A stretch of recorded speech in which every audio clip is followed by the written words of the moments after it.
No? Okay. So I think that brings us to the end of the... Is there somebody else who wanted to do it? I think I had only 5 names, right? That's... Yeah. Oh, we said, yeah, 2 finish in the morning and... Okay. Okay, so I think...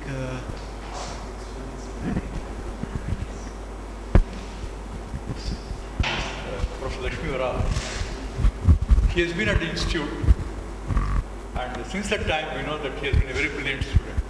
And of course, a recent proof for his brilliance is the book which he has written with 2 of his colleagues.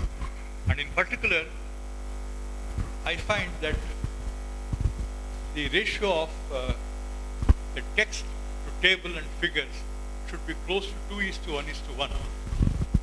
I found that in his book, they are very close to that. And further, some of the tables are remarkably nice in the flow charts. I think it is a lovely piece of work as to how to write a book. And you can see the Gauss data simulation. People very quickly browse through the Gauss contribution, but here he has given in greater detail what it is, what are the difficulties.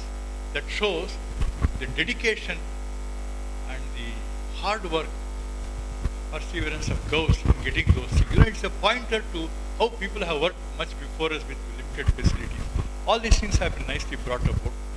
I now request Professor Lakshmivara to kindly deliver his lecture.